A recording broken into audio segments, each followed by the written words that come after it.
Seigneur, merci pour ta grâce, pour cette parole vivante et opérante. Merci parce que toute cette lumière que tu dispenses au travers de ta parole, c'est pour nous édifier, pour nous enseigner, pour nous équiper, pour nous protéger, pour nous consoler aussi. Et nous te louons pour ça, pour ces moments qu'on peut passer ensemble, plonger les regards ensemble dans ta parole. Merci pour ta grâce, mon Dieu. Amen.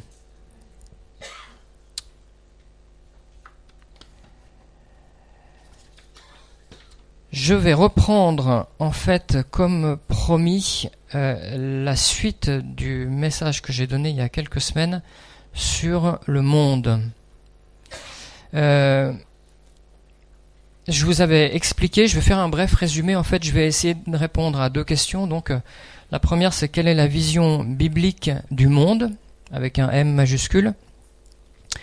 Est-ce que quelqu'un peut passer des versets? Oui.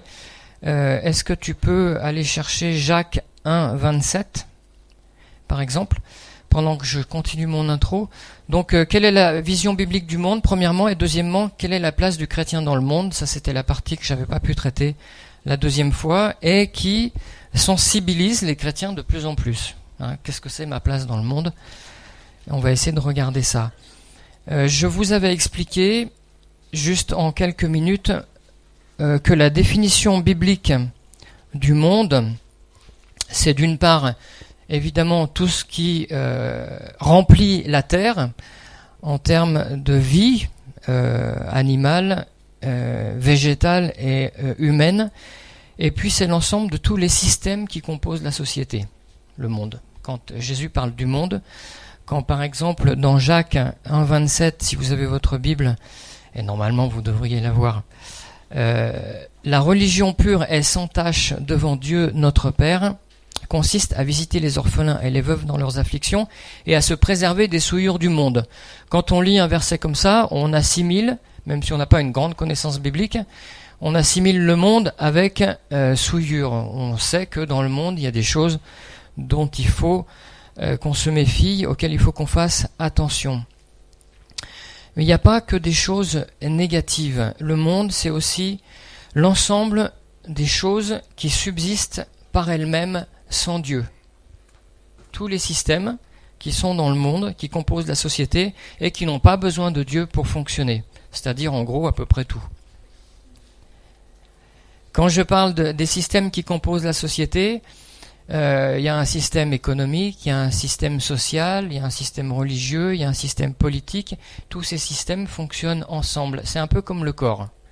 Dans mon corps, il y a un système respiratoire, un système digestif, un système nerveux, un système musculaire. Tout un tas de systèmes qui fonctionnent en symbiose et en harmonie, normalement. S'il n'y a pas de problème de microbes. Mais tout ça, c'est fait pour marcher ensemble. Le système respiratoire, c'est un système en lui-même, avec à l'intérieur de lui-même des systèmes aussi. Ça, c'est la création telle qu'elle est conçue. Et finalement, le système du monde, il fonctionne aussi sur le même modèle. Tout un tas de choses qui marchent ensemble et qui essayent de s'équilibrer. Quelquefois, on a un petit problème du côté bancaire, quelquefois un petit problème du côté politique, et puis on essaye de se rattraper un peu comme on peut. Mais en tout cas, c'est ce qu'on a sous les yeux. Donc, les systèmes, l'ensemble des choses qui existent toutes seules, qui subsistent par elles-mêmes, y compris des systèmes religieux. C'est pas parce qu'un système est religieux qu'il n'est pas dans le monde ou qu'il est forcément de par sa nature à l'extérieur du monde. Il y a des systèmes religieux qui sont organisés en fonction religieuse, de prière, de culte avec un Dieu, et qui pourtant, nous le savons, ne sont pas dépendants de Dieu. Et donc, pour résumer, la pensée qu'il faut retenir, c'est que le monde, c'est tout ce qui n'est pas le royaume de Dieu. Vous voyez, on a avancé un peu comme dans un entonnoir, on a parlé des choses qui relèvent plutôt des souillures. Quand on parle du monde et qu'on lit des versets à propos du monde, comme Jacques chapitre 4, donc un petit peu plus loin au verset 4, quand on nous dit « Adultères que vous êtes, ne savez-vous pas que l'amour du monde est inimitié contre Dieu ?» et que celui qui veut être ami du monde se rend ennemi de Dieu.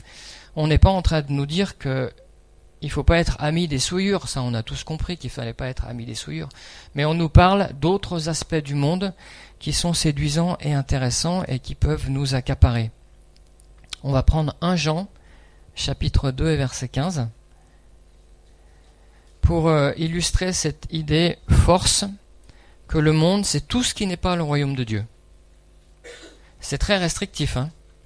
Ça a poussé certaines personnes à fuir et à s'enfermer dans des monastères pour essayer de se mettre à l'abri de toutes les souillures du monde. Et on sait que le problème, c'est que quand on va dans cette direction, quand on fait ce genre de choix, on se rend compte que c'est vrai qu'il y a un monde extérieur et puis qu'il y a un monde intérieur aussi. Et qu'on s'enferme dans un monastère, on se met que entre mecs, on s'habille avec des soutanes, et puis on pense qu'on sera à l'abri de tous les problèmes, et en fait non, il en sort d'autres, parce que le monde est dans le cœur de l'homme aussi. Amen. Oui, ou femme. Donc 1 Jean 2, 15, on nous redit en écho, n'aimez pas le monde, ni les choses qui sont dans le monde. Si quelqu'un aime le monde, l'amour du Père n'est pas en lui, car tout ce qui est dans le monde, la convoitise de la chair, la convoitise des yeux et l'orgueil de la vie, ne vient pas du Père, mais vient du monde. Et là, on se rend compte que on a beau être des chrétiens, on a beau être dans le royaume de Dieu, eh bien, on est soumis, exposé à des problèmes de convoitise qu'il va nous falloir gérer. Convoitise de la chair et convoitise des yeux, il y a une petite différence. Et le point sur lequel je voudrais juste attirer votre attention, c'est l'orgueil de la vie. Et l'orgueil de la vie, ça veut dire beaucoup de choses. Quand Jésus dit à quoi ça sert à un homme de gagner le monde s'il perd son âme en le faisant, il parle à des gens qui sont des croyants. On peut tout à fait avoir envie de gagner le monde pour Dieu, par exemple. Et là, on tombe dans des courants chrétiens qui vont théologiquement nous justifier le fait qu'il faut gagner le monde pour Dieu. Et Jésus semble nous parler d'autre chose. Je vais finir mon résumé par le verset toujours dans 1 Jean, mais au chapitre 5 et au verset 19, où l'apôtre dit « Nous savons que nous sommes de Dieu et que le monde entier est sous la puissance du malin. » Ou dans la version Darby, « Le monde entier gît dans le malin. » C'est pour que on parlait de la vérité qui nous éclaire, qui nous équipe, qui nous édifie, qui nous prépare, qui nous équipe, qui nous console. La vérité sur le monde, et c'est important que le christianisme d'aujourd'hui se le rappelle et que ça soit ancré profondément en nous. C'était valable il y a une trentaine d'années, c'est moins valable aujourd'hui. La pensée sur le monde, c'est que le monde est dans la puissance du malin, sous la puissance du malin, et que tout ce qui est dans le monde ne vient pas du Père, mais vient du monde. Il y a une pensée que j'avais développée lors du premier message, c'était la pensée de la mort et de la vie. Dieu nous a fait passer de la mort à la vie, et Dieu nous appelle à sortir du monde pour entrer dans son royaume, parce que pour Dieu, le monde est mort. C'est un lieu de mort. Quand il dit dans les évangiles à quelqu'un qui veut le suivre, il lui dit « Laisse les morts enterrer leurs morts », voilà, c'est une pensée qui est extrêmement choquante, mais c'est typiquement la vision spirituelle avec un S majuscule que l'Esprit veut nous communiquer. Il ne s'agit pas de tomber dans un excès, il s'agit d'intégrer cette réalité. Le monde est mort et les gens qui sont dedans sont morts. Qu'est-ce que ça veut dire? On nous parle de mort spirituelle, ça veut dire qu'ils sont coupés de Dieu en fait. Dieu est la vie, Jésus-Christ est la vie est donnée au monde, le monde accepte la vie, lui qui est mort, ou il ne l'accepte pas. S'il l'accepte, il passera de la mort à la vie. il se retrouvera assis sur les mêmes bancs, à prendre les mêmes autobus que des gens qui sont morts spirituellement. Et ça se voit pas sur la figure des gens. Mais c'est une réalité spirituelle. Tout ce qui ne fait pas partie du royaume de Dieu. Et donc, quand on parlait tout à l'heure des souillures du monde, je voulais insister aussi sur le fait qu'on ne parle pas seulement, et on a vu avec les convoitises des yeux, les convoitises du cœur, on ne parle pas seulement, quand on parle du monde, de matérialisme, on ne parle pas seulement de péché, on ne parle pas seulement de mal, pas seulement des distractions qui peuvent nous éloigner, mais on parle d'une mentalité, on parle de quelque chose qui est dans l'inconscient collectif du monde, dans la culture du monde, dans la philosophie du monde, dans la pensée du monde, et dans tous ces courants, il y a du bien.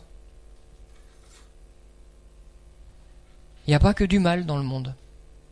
Pourquoi est-ce que l'orgueil de la vie c'est dangereux? Pourquoi est-ce qu'un chrétien peut reglisser dans le monde? Il va jamais reglisser dans le monde avec le mal.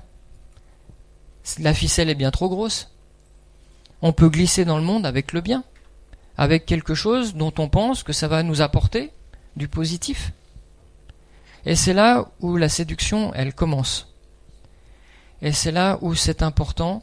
Si nous n'avons pas de communion, si nous n'avons pas un attachement au centre, eh bien la force centrifuge va... centrifuge, c'est à l'intérieur? C'est à l'extérieur, voilà. Donc la force centrifuge, c'est celle qui emmène à l'extérieur, c'est bien ça. Et cette force centrifuge, elle va nous éloigner du centre. Bon, on vérifiera dans Wikipédia. C'est centripète ou centrifuge, je me rappelle jamais. Voilà. Donc il y a du bien dans le monde et on doit intégrer cette réalité aussi. Le monde, on le voit dans des versets quand Jésus s'exprime et qu'il dit dans Jean chapitre 15 verset 18, « Si le monde vous hait, sachez qu'il m'a haï avant vous. Le monde a une aversion vis-à-vis de Dieu, vis-à-vis de la reconnaissance du Créateur, vis-à-vis de Jésus-Christ. Si vous étiez du monde, le monde aimerait ce qui est à lui. Mais parce que vous n'êtes pas du monde, et que je vous ai choisi du milieu du monde, à cause de cela, le monde vous hait. » Alors, Jésus s'adresse à des gens qui souffrent déjà de cette opposition. Et il leur explique qu'il ne faut pas qu'ils en souffrent, mais qu'il faut plutôt qu'ils s'en réjouissent. Il ne faut pas oublier que l'apôtre Paul, dans la première aux Corinthiens, dit « Nous nous fatiguons à travailler de nos propres mains, nous sommes injuriés, nous bénissons, nous sommes persécutés, nous supportons, nous sommes calomniés, nous parlons avec bonté, nous sommes devenus comme les balayures du monde. Le rebut de tous jusqu'à maintenant. » C'est 1 Corinthiens 4, 12. Ce que j'essaye de vous montrer, de vous amener à penser, c'est que premièrement, le monde est mort. Deuxièmement, le monde est opposé à la vérité, à la reconnaissance de Christ, du Dieu créateur. Et troisièmement, il va se tourner contre tout ce qui va incarner, tout ce qui va prétendre donner à Christ ses droits, tout ce qui va annoncer l'évangile de Christ. Et c'est pourquoi on pourrait presque dire, si on était un peu taquin, que des chrétiens qui ne sont pas persécutés, des chrétiens qui ne sont pas en but à la haine du monde, sont des chrétiens qui se protègent et donc qui n'annoncent pas les choses qui fâchent. Vous me suivez ? C'est un anti-message en fait, hein. C'est quelque chose qui nous dit attention, la philosophie moderne, le christianisme moderne qui est atteint par la mentalité post-moderne, c'est un christianisme individualiste, je vous en ai déjà parlé souvent, qui va chercher à éviter la souffrance et qui va plutôt chercher les points d'assimilation avec le monde. Un fonctionnement qui soit un peu plus cool, acceptable, gérable, vivable, etc. Et c'est quelque chose qui va se loger dans notre inconscient. C'est pas dans nos paroles et dans nos messages. On est plus dans une réalité théologique, mais dans la pratique, eh bien, dans l'inconscient, on va chercher à se protéger de toutes les formes de contrariété, de rejet et de souffrance, ce qui est bien naturel.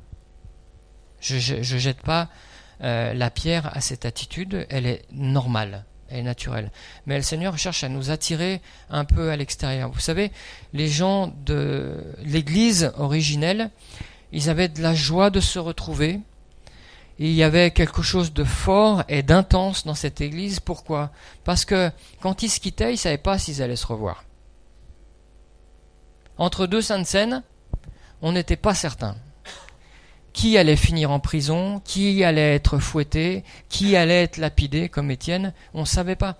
Et donc ça donnait une autre coloration, une autre nature aux relations fraternelles. Et à l'attachement au bien terrestre, au matérialisme et à toutes ces choses. Vous voyez, pour nous, c'est presque, je dirais pas plus difficile, mais c'est peut-être plus compliqué spirituellement, parce que on est pénétré par toutes les choses qu'on possède et tous les aspects du matérialisme de la société. Alors, je vous disais tout à l'heure qu'il y a le monde extérieur et qu'il y a le monde intérieur. L'orgueil de la vie dont parle Jésus, je pense que ça a quelque chose à voir avec la recherche de l'accomplissement de soi-même. Quand on regarde la vie et qu'on se demande qu'est-ce qu'on va faire avec les moyens qu'on a, le temps qu'on a, on va rechercher, inconsciemment ou consciemment, et c'est bien normal, l'accomplissement de soi-même. On va chercher à être, c'est normal, le plus heureux possible, à vivre le plus intensément possible, à être à l'abri, enfin, la définition du bonheur terrestre. Et on sait que, spirituellement parlant, la définition du bonheur n'est pas du tout la même que celle du monde. Vous êtes d'accord avec ça ? Le bonheur spirituel, c'est d'avoir trouvé la lumière, c'est d'être passé de la mort à la vie, c'est d'avoir été tellement éclairé et illuminé. L'apôtre Paul a été tellement éclairé par la lumière que ça l'a aveuglé. Et ça serait un bienfait pour nous que la lumière de Christ nous touche, qu'elle nous illumine jusqu'à nous aveugler. Moi, je suis partant. Parce que ça serait une bénédiction quelque part. Et donc cette lumière finalement, elle va, si elle monte en intensité, elle va nous aveugler par rapport à l'orgueil de la vie, qui est là et qui pousse à l'intérieur de nous pour la recherche de l'accomplissement de soi-même. C'est quelque chose qui va parasiter la vocation spirituelle de tout le monde. Parce que la recherche de l'accomplissement de soi-même, qui, je le répète, j'insiste, est naturelle, est normale, cette recherche qui se balade entre le conscient, l'inconscient, le subconscient, qui fait partie de nous, elle s'inscrit directement en opposition avec le plan de Dieu pour nous. Parce que le vrai bonheur est la vraie libération aux yeux de Dieu, c'est de nous rendre dépendants de Christ, c'est de rechercher l'accomplissement de Christ dans ma vie, jusqu'à ce que Christ soit formé dans vos cœurs, c'est ce que l'apôtre Paul dit aux Galates.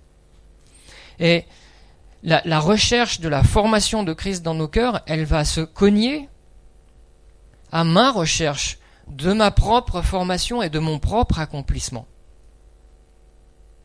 Il y a divergence d'intérêt, il y a opposition.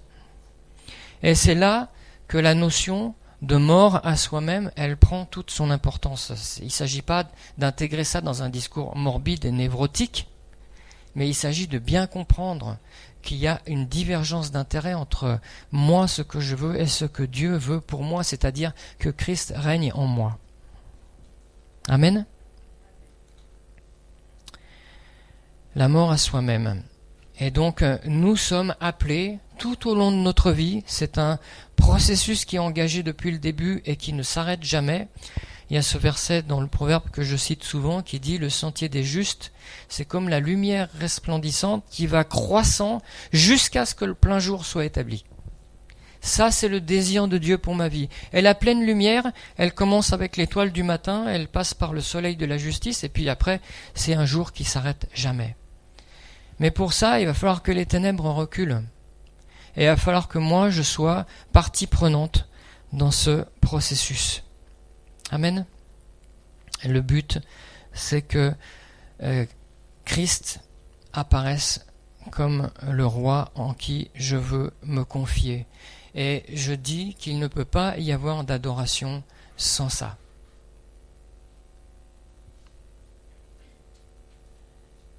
L'adoration, c'est quelque chose de beaucoup trop total.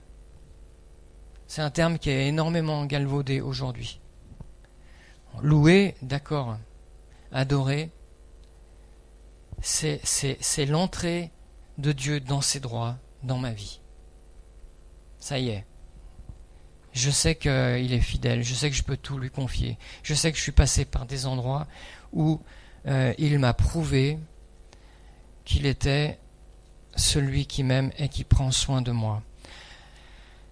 Alors, quelle est la place du chrétien dans le monde? Je suis sûr que vous êtes en train de vous dire, finalement, c'est un petit peu secondaire cette question, parce que la véritable question que moi je pose, c'est pas de savoir ce que j'ai le droit de faire dans le monde, ou de ne pas faire.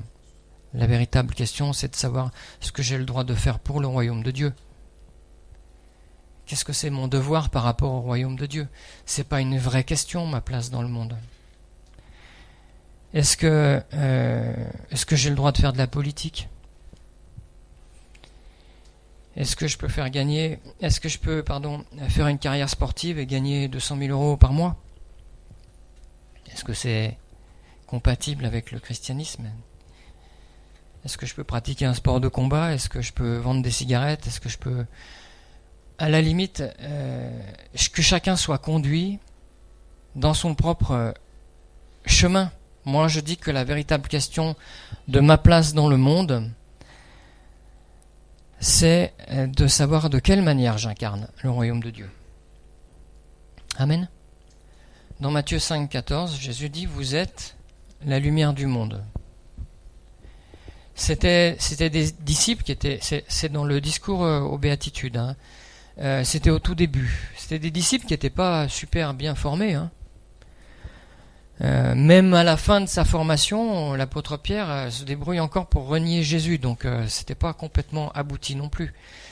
Mais le fait d'être face à Jésus et d'entendre ce message, ça faisait déjà d'eux la lumière du monde.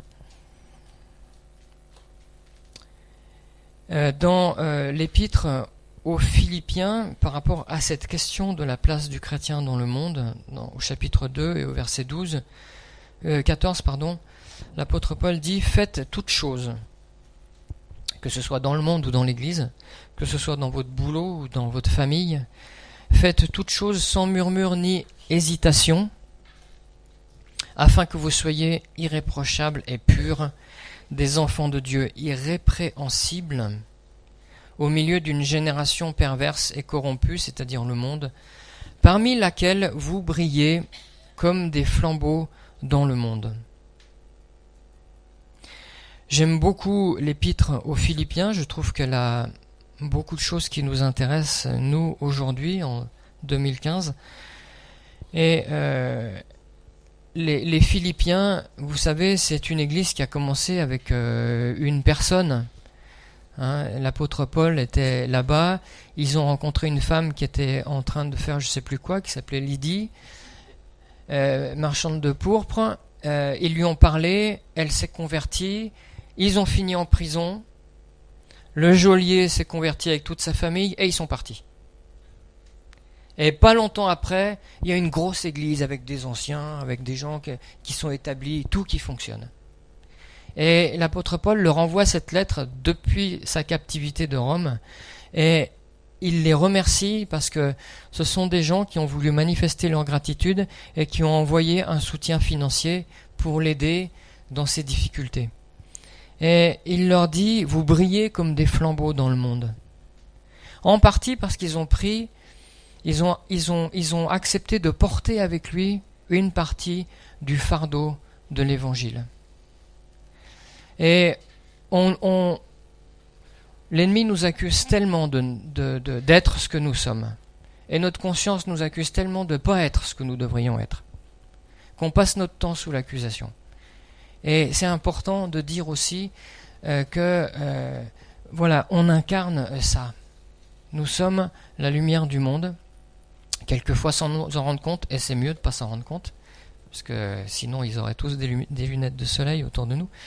Nous sommes la lumière du monde et nous sommes donc des flambeaux qui brillent parce que nous participons à la marche de l'Évangile, d'une manière ou d'une autre. Et l'épître de Pierre nous dit que plus on prend parti pour Dieu, plus on marche dans cette dynamique, et plus l'entrée dans le royaume de Dieu nous est largement ouverte. Et quand il parle de l'entrée dans le royaume de Dieu, je ne pense pas qu'il parle de l'entrée dans le royaume éternel, c'est-à-dire du salut.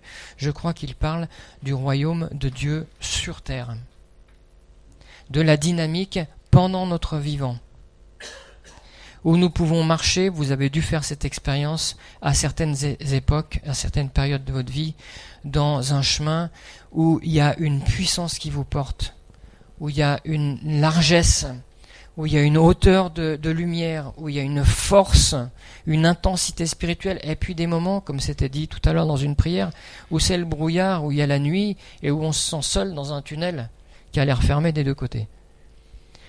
Alors que, en réalité,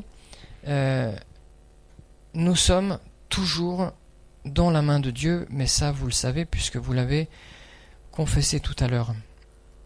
Alors, est-ce que nous avons le droit de faire ceci dans le monde? Est-ce que nous avons le droit de faire cela? Est-ce que c'est notre place?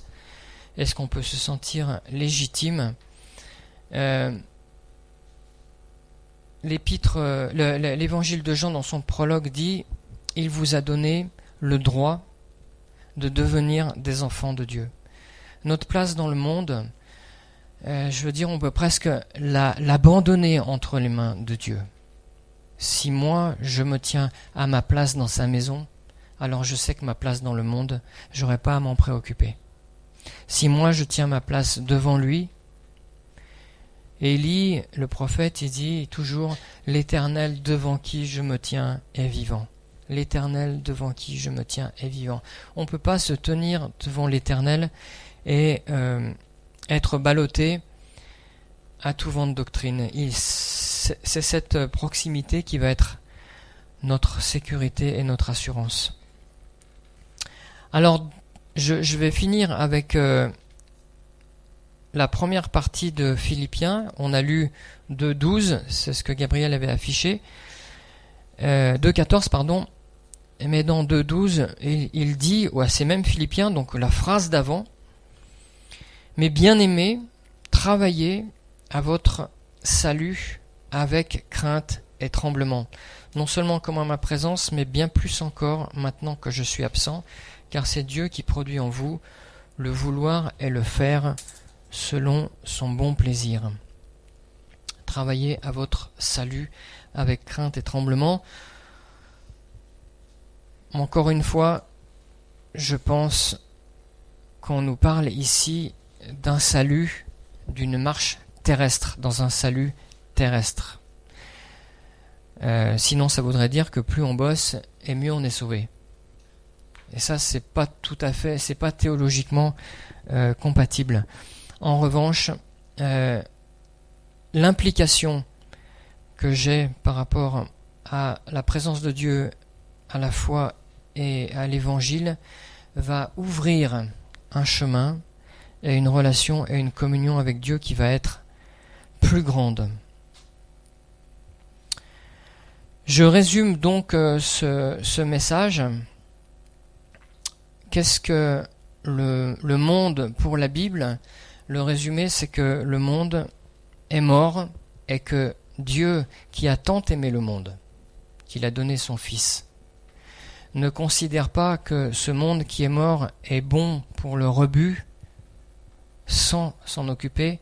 Il va le chercher il sauve le monde, et ensuite il propose au monde le salut et la lumière. Mais on se rend compte, dans le prologue de Jean, vous le savez, qu'il y a une haine, une non-reconnaissance, et que le monde ne veut pas ni d'un roi, ni du Fils, ni de ceux qui le représentent. Préparez-vous à être persécutés si vous continuez d'aller en direction de la proclamation et de l'incarnation de Jésus. Persécution. Tous ceux qui veulent vivre pieusement en Jésus-Christ seront persécutés. Mais cette partie-là de la vie spirituelle qui nous fait peur à tous, cette partie-là qu'on n'est pas capable de demander ou à laquelle on n'est pas capable d'aspirer, c'est pourtant la partie qui contient le plus de puissance, le plus de vie et le plus de révélation en Christ. Et pour illustrer ça, je dirais que quand Daniel, le prophète, et ses amis ont eu à choisir entre affronter ça ou le fuir, ils l'ont affronté. Vous savez que le roi Nebuchadnezzar avait fait une fournaise, un grand feu dans laquelle il devait être jeté, et c'est dans ce feu qu'ils ont rencontré le Seigneur. Vous vous rappelez de ce détail? C'est une image de la persécution. C'est une image de ce qui nous fait peur, de ce qui serait complètement absurde de rejoindre, de ce qui serait idiot de désirer, et on ne peut pas le fabriquer, mais si on laisse Christ être lui-même en nous, on le rencontrera. On ne peut pas faire autrement que de le rencontrer. Et ça peut commencer cet après-midi, ça peut commencer demain. Et c'est quand on rencontre cette chose-là que la révélation de Christ augmente et transforme notre existence. Amen.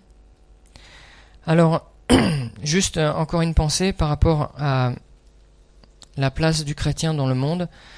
Je vous encourage, si vous voulez creuser un peu la question, d'aller sur mon site, le blog Le Sarment, où se trouve un article sur une nouvelle doctrine qui s'appelle le dominionisme.